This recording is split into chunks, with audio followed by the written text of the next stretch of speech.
All alone in your bed at 3 a.m. When you hear a knock at the door, you sit up in bed and listen intently. There it is again, a firm knock on your front door in the dead of the night.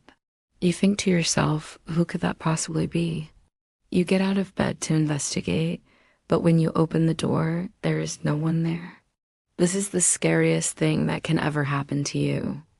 Now imagine that happening again, but this time you hear the footsteps coming closer and closer.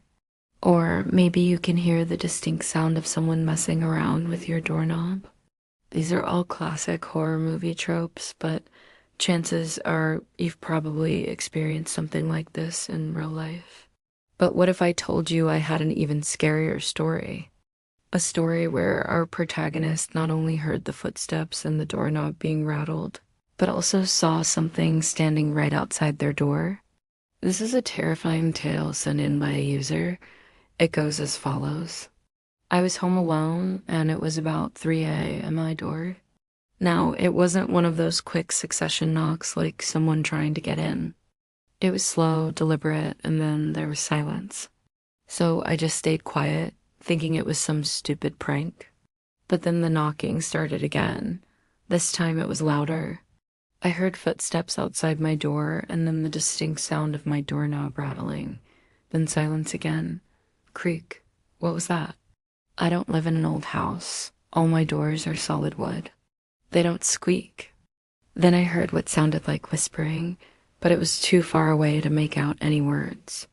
Plus, there was a strong wind that was shaking the house. I thought maybe it was just my imagination, and then I heard the footsteps again.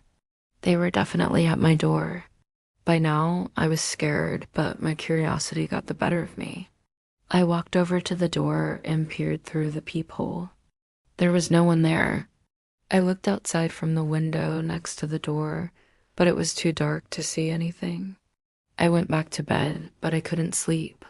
Every time I closed my eyes, I imagined a dark figure standing in front of my door. I kept thinking I heard the footsteps again, but I couldn't tell if it was my imagination or not. In the morning after, of course, not sleeping at all, I got up and went to check my door for fingerprints.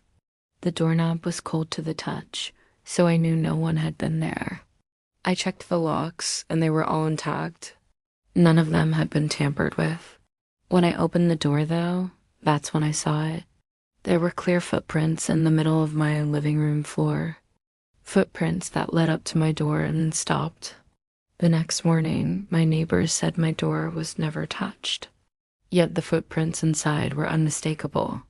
They were big, round human footprints, and the weirdest part, they were wet. My neighbors said they hadn't seen anyone come up my driveway in the middle of the night. And besides, there were no signs of forced entry anywhere. To this day, I still don't know what happened. I never saw the person who left the footprints, nor did I ever hear them come up my driveway. It's almost as if they just materialized out of thin air and then vanished just as quickly. Or maybe I really did just imagine the whole thing. Who knows? This story is scary because it leaves us with more questions than answers. We don't know if the narrator was truly visited in the middle of the night or if they simply imagined the whole thing. What do you think happened to them? Let me know in the comments below. Also, be sure to subscribe if you haven't already. And as always, thanks for watching.